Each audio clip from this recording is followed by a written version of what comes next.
امریکا او طالبانو ترمنځ د سولې هوکړه لاسلیک شوه. سلام، وخت مو په خیر.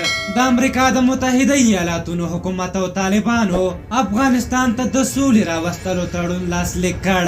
دا تړون د شنبې په ورځ د قطر په مرکز دوحه کې لاسلیک شو.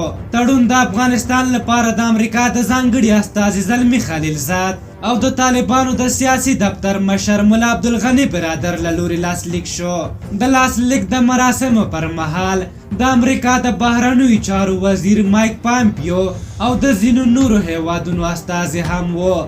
مایک پامپیو په خپلو خبرو کې هیله وښوده چې دا تړون په افغانستان کې دایمي سولې ته لار پرانیزي. هغه وویل چې د تړون شرایط به په جدي ډول څارل کیږي چې عملي شي. د مایک پامپیو ترڅنګ ملا عبدالغني برادر په قطر کې دغه غونډې ته د خبرو پر مهال وویل چې دوی له امریکا سره په خپلو کړیو ژمنو ولاړ دي او غواړي چې له ټولو ګاونډیو هیوادونو سره سالمې او پراخې اړیکې ولري.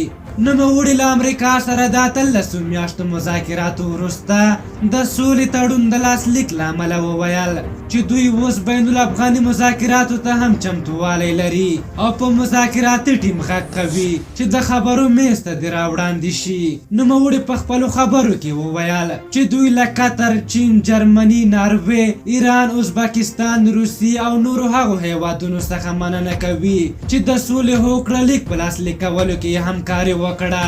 دغه مهمو مراسمو ته د بهرنیو هیوادونو څخه هم لوړ پوړي چارواکي را دعوت شوي وو چې ډېری د بهرنیو چارو وزیران او نور استازي وو. د دې هوکړه لیک د لاسلیکولو سره سم افغانانو خوښي ښودلې ده او سولې ته د رسیدو لپاره دا یو ستر ګام وباله چې د طالبانو امریکا له لوري واخیستل شو. افغان حکومت هم د امریکا او طالبانو ترمنځ د سولې د تړون د لاسلیک له امله خوښي ښودلې ده او ویلي دي چې له دې وروسته به بین افغاني مذاکرات هم ډیر په ښه شکل سره پیل شي.